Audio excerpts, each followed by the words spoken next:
الحمد لله نحمده ونستعينه ونستغفره ونؤمن به ونتوكل عليه ونعوذ بالله من شرور أنفسنا ومن سيئات أعمالنا من يهده الله فلا مضل له ومن يضلله فلا هادي له ونشهد أن لا إله إلا الله وحده لا شريك له ونشهد أن سيدنا ومولانا محمدا عبده ورسوله أما بعد فأعوذ بالله من الشيطان الرجيم بسم الله الرحمن الرحيم ألا إن أولياء الله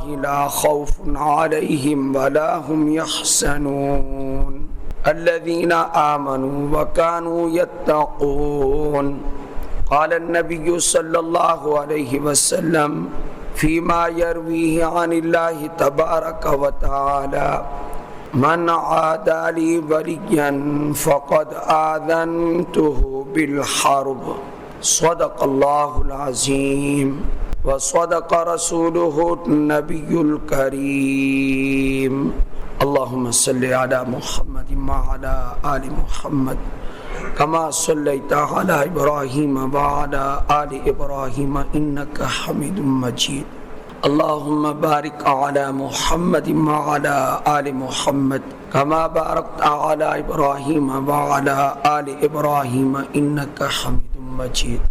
ان چند منٹوں میں ایک اللہ کے ولی کا ذکر خیر مقصود ہے.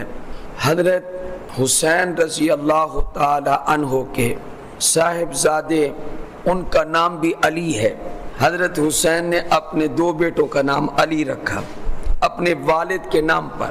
ان میں سے جو بڑا تھا وہ علی اکبر کہلایا اور جو ان میں سے چھوٹا تھا تو وہ علی اصغر کہلایا. کربلا میں حضرت حسین رضی اللہ تعالی عنہ شہید ہوئے تو آپ کا وہ صاحبزادہ جس کا نام علی اکبر ہے وہ بھی شہید ہوئے. اب جو چھوٹے تھے حضرت علی اصغر وہ بیمار تھے، وہ خیمے سے باہر نہیں نکلے لڑائی کے لیے، وہ خیمے کے اندر رہے اور سادات کی مستورات وہ وہاں موجود تھیں. حضرت زینب جو حضرت حسین رضی اللہ تعالی عنہ کی بہن اور حضرت علی رضی اللہ تعالی عنہ کی بیٹی وہ بھی وہیں موجود تھی اور بڑی جرأت مند. تو سادات کا وہ جو خیمہ تھا اس خیمے کے اندر یہ موجود تھے، بیمار تھے، اس لیے یہ لڑائی کے لیے باہر نہیں نکلے. اب جب لڑائی ہوئی اور شہید ہونے والے شہید ہو گئے، جام شہادت نوش کر لیا، تو بعد میں پتہ چلا کہ ایک لڑکا سادات میں سے وہ بچ گیا ہے. حضرت حسین رضی اللہ تعالیٰ عنہ کے اسی بیٹے کا نام جو بچ گیا تھا علی اصغر ہے اور اسی کو علی بن حسین بھی کہتے ہیں اور اسی کا نام امام زین العابدین ہے.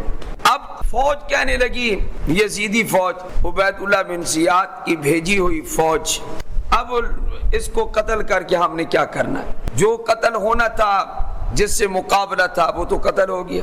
حضرت امام زین العابدین رحمت اللہ علیہ جب وہاں کوفہ میں پہنچے ہیں تو وہاں عبید اللہ بن زیاد نے قتل کرنے کا ارادہ کیا امام زین العابدین کو، علی اصغر کو، لیکن یہ پھوپھی جو تھی زینب یہ چمٹ گئی اور کہنے لگی پہلے مجھے قتل کرو پھر جو ہے میرے بھتیجے کو قتل کرو. اس پر پھر عبید اللہ بن زیاد نے چھوڑ دیا.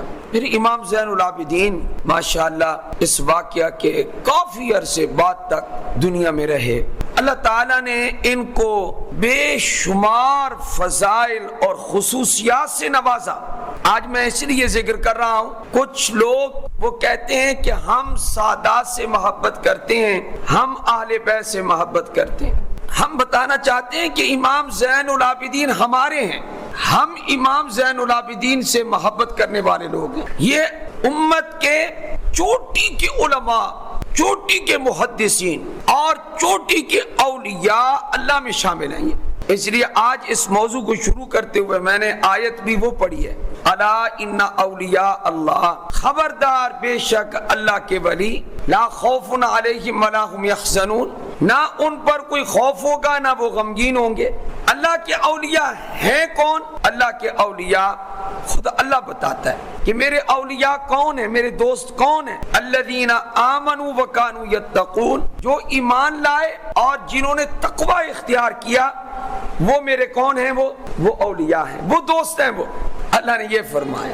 اس آیت کی روشنی میں خلاف شرع کام کرنے والا بندہ اللہ کا ولی ہو سکتا ہے؟ اس آیت میں تو اللہ نے صاف کہہ دیا جو ایمان والے ہیں اور متقی اور پرہیزگار ہیں وہ میرے دوست ہیں۔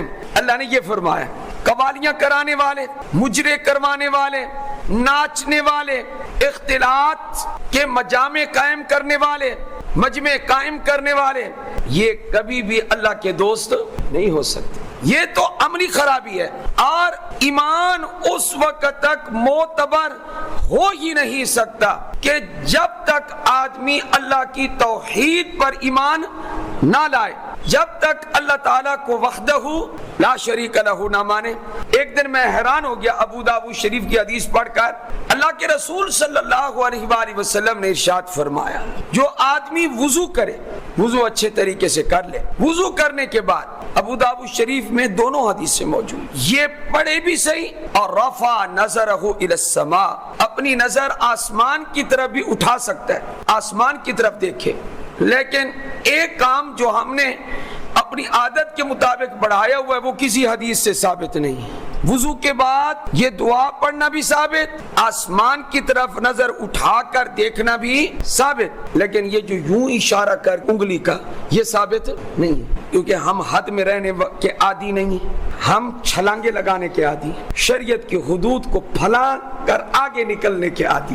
تو ایک کام اضافہ کر دیا نا، وہ اضافہ نہ ہو تو پھر ہماری طبیعت اچھی نہیں۔ ملاوٹ والے لوگ کب بلا خالص چیزیں برداشت کر سکتے ہیں؟ فیصل آباد میں ایک توحید سمجھانے والے کی پٹائی کر دی لوگوں، جملہ تو اس کا صحیح تھا، اس لیے کہ لا ثانی ہے اور جس کی کوئی نظیر نہیں، جس کی کوئی مثال نہیں، وہ صرف اور صرف کس کی ذات ہے؟ وہ اللہ کی ذات ہے۔ اب وہ حدیث پاک مکمل کرتا ہوں، وضو اچھے طریقے سے کر لے اور یہ کلمات پڑھ لے، اشہد ان لا الہ الا اللہ وحدہ لا شریک لہ واشہد ان محمدا عبدہ ورسولہ۔ یہ کلمات وضو کے بعد پڑھنے کی عادت بنانی چاہیے۔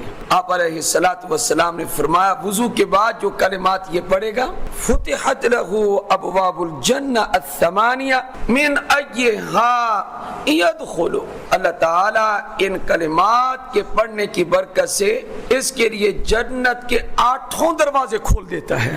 من ایہا یدخل، جس دروازے سے چاہے وہ جنت میں داخل ہو جائے۔ اصل کیا چیز ہے؟ اصل یہ ہے کہ ان کلمات میں رکھا کیا ہے؟ ان کلمات میں جو جان ہے وہ یہ ہے کیا کہ اللہ کے علاوہ کوئی عبادت کے لائق وہ وحدہ لا شریک لہ ہے، واشہد ان محمدا عبدہ ورسولہ، اور میں اس بات کی گواہی دیتا ہوں کہ محمد صلی اللہ علیہ وآلہ وسلم اللہ کے بندے اور اس کے رسول، اس بات کی گواہی دے۔ بات کر رہا تھا کہ اللہ کے ولی ہیں کون؟ الذین آمنوا وکانوا یتقون، جو ایمان لائے اور انہوں نے تقوی اختیار کی۔ حضرت امام زین العابدین، جن کو علی اصغر بھی کہتے ہیں، زین العابدین بھی کہتے ہیں، عبادت گزاروں کی زینت، انہی کا ایک اور نام ہے امام سجاد، بہت سجدے کرنے والے، بہت اللہ کی عبادت کرنے والے، اتنے عبادت گزار تھے، اللہ کتنی زیادہ عبادت کرتے تھے۔ امام زین العابدین کی کوئی مثال دکھاؤ، اتنی عبادت، فرائض جو 5 وقت ہم ادا کرتے، حضرت یہ بھی ادا فرماتے، اور رات اور دن کی ان گھڑیوں میں 24 گھنٹوں میں جو نوافل پڑھا کرتے تھے ان کی تعداد 1000 رکعات آپ نفل پڑھا کرتے تھے۔ امام زین عابدین، ہم سے اٹھا نہیں جاتا۔ حضرت حسین کا جب بیٹا ہوگا رضی اللہ تعالیٰ عنہ تو حضرت فاطمہ الزہرا اس کی کیا لگیں گی؟ دادی اماں۔ جس خاندان کا یہ چشم و چراغ ہے، یہ چمکتا دمکتا ایک سورج ہے، وہ خاندان بھی بڑا اعلیٰ ہے، یہ ہاشمی خاندان سے تعلق رکھنے والا حضرت امام زین پھر کچھ لوگوں میں عبادت، تسبیح، تلاوت کا ذوق شوق ماشاءاللہ کچھ ہوتا ہے، اچھی زندگی گزار کے جاتے ہیں، کسی کو تکلیف نہیں پہنچاتے، تسبیح پڑھنا، کچھ نفل پڑھ لیے اور وقت ملا تو تلاوت کر لی، بس وہ اپنی عبادت میں اچھا وقت گزار کے دنیا سے رخصت ہوتے۔ لیکن امام زین العابدین کی ایک اور خصوصیت ہے، عبادت گزار بھی اعلیٰ درجے کے تھے اور سخی بھی اعلیٰ درجے کے تھے۔ کتنے سخی تھے؟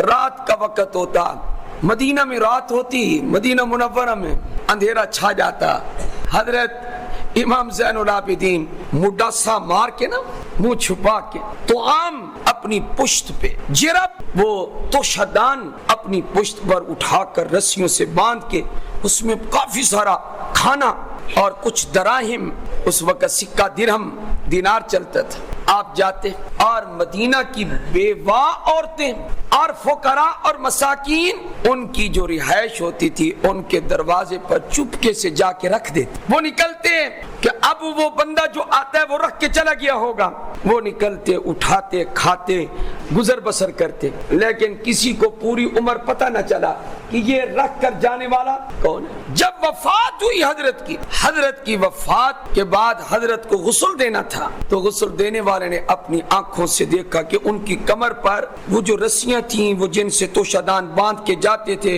اٹھا کے جاتے تھے، ان کے نشانات تھے۔ ان نشانات سے بھی آگاہی ہوئی کہ یہ آخر رسیوں کے نشانات کیا ہیں۔ اتنے عظیم آدمی کے جسم پر عبادت کر کے جانا اچھی بات ہے، کسی کو تکلیف دے کے نہ جانا اچھی بات ہے، لیکن امام زین العابدین میں دونوں باتیں تھیں، عبادت گزار بھی تھے اور ساتھ ساتھ کیا تھے؟ سخی بھی تھے۔ پتہ چلا کہ یہ وہ رسیاں ہیں، یہ وہ نشانات ہیں، اور جس رات حضرت کو دفن کر دیا گیا تو پھر دروازہ کھول کھول کے دیکھتے تو رہے وہ سائلین اور فقراء، لیکن جو رکھ کے جاتا تھا وہ دنیا سے سفر کر گیا، وہ چلا گیا، وہ سخی اپنی سخاوت کو لپیٹ کے اپنے ساتھ لے گیا۔ وہ لوگوں نے پھر گھر گننا شروع کر دیا کہ کتنے گھروں کا یہ کفیل تھا جس کو نام نہیں چاہیے، جس کو اللہ کی رضا چاہیے۔ ہماری طرح نہیں آج کل سیلاب زدگان کی مدد یا کسی کی مدد یا کرونا میں مدد آنی دیتے ہوئے یا یہ ذرا تھیلا پکڑے ہم ذرا تصویر کھینچ لیں۔ جس کو اپنا نام نہیں چاہیے، جس کو کس کی رضا چاہیے؟ اللہ کی رضا چاہیے، اس کا نام ہے امام زین العابدین رحمت اللہ علیہ۔ لوگوں نے گھر گننا شروع کر دیے، یہ کتنے لوگوں کے کفیل تھے یہ، اور اس فاطمہ کے پوتے نے نام بھی نہیں کمایا، کسی کو بتایا ہی نہیں ہے کہ میں یہ کام کرتا رہا۔ آخر خون علی کا تھا نا، خون فاطمہ کا تھا اور محمد مصطفیٰ کا خون تھا، اور اوپر چلے جاؤ تو ابراہیم اور اسماعیل کا خون تھا۔ بھلا ان کو نام و نمود سے کیا غرض ہے؟ نام و نمود میں آپ بنائیں، کمائیں، نام کمائیں، ساری عمر نام کماتے رہیں۔ کوئی ایک سجدہ تو ایسا بھی ہو کہ اللہ کہے کیا یہ خالص تو نے میرے لیے کیا ہے، بس تیری بخشش ہے۔ کوئی ایک سجدہ تو ایسا ہو جائے نا۔ کیا کریں گے نام نمود؟ مرنے کے بعد ہمارا تذکرہ بھی کسی نے نہیں کرنا۔ آج ہم ان کا ذکر خیر کر رہے ہیں اس لیے کہ انہوں نے نام اپنا بنایا نہیں ہے، لیکن اللہ نے ان کا نام بنا دیا ہے۔ میں تذکرہ اس نیت سے کر رہا ہوں کہ زین العابدین کا تذکرہ میری زبان سے ہو جائے، یہ میرے لیے باعث برکت ہے۔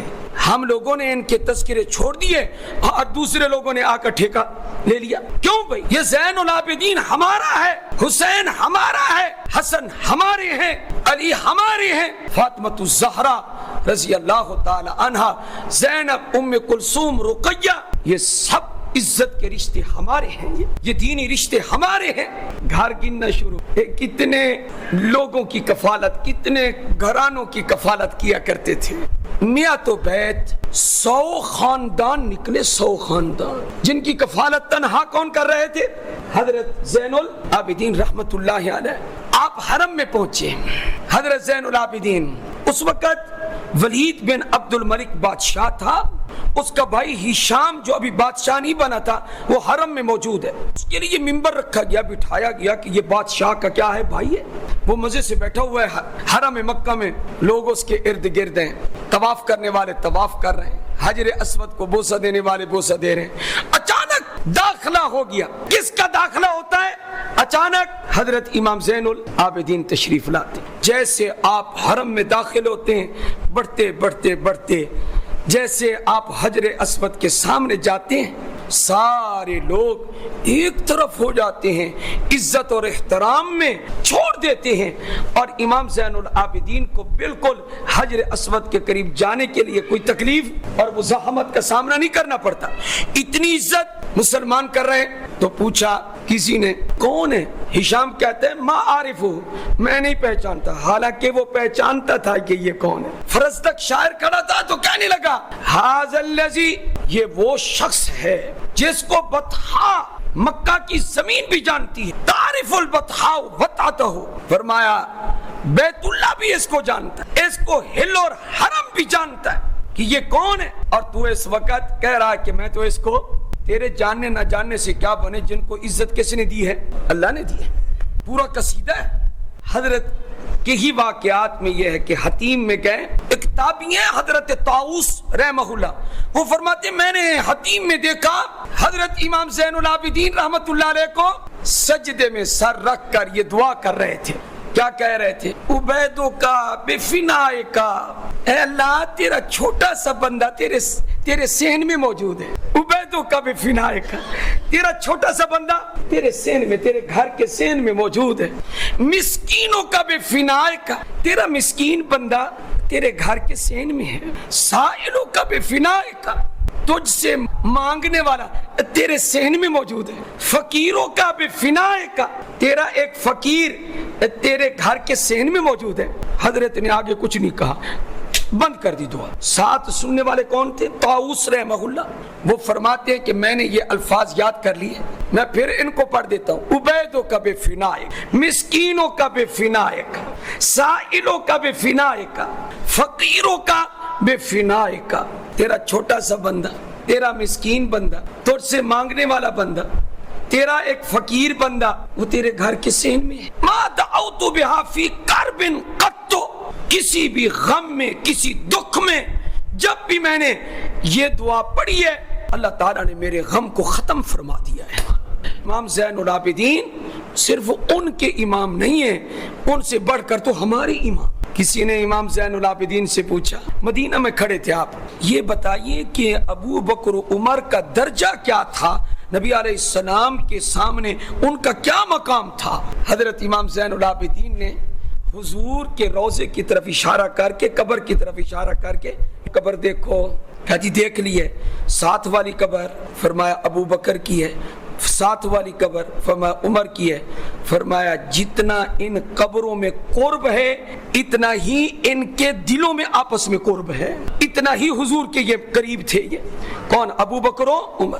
ایک اور آیا، صدیق اکبر کے بارے میں آپ کیا کہتے ہیں؟ امام زین العابدین کو کہنے لگا ابو بکر کے بارے میں کیا کہتے ہیں؟ حضرت نے فرمایا ابو بکر کے بارے میں پوچھتے ہو، اس کا مطلب ہے صدیق کے بارے میں پوچھتے ہو۔ اس نے کہا جی جی، آپ ان کو صدیق کہتے ہیں؟ اس سائل نے کہا، اندر کھوٹ تھا نا، زین العابدین صدیق کہہ رہا، من ہو و خیر من ہو، جو مجھ سے بہتر ذات تھی محمد مصطفیٰ، وہ ابو بکر کو صدیق کہتے تھے۔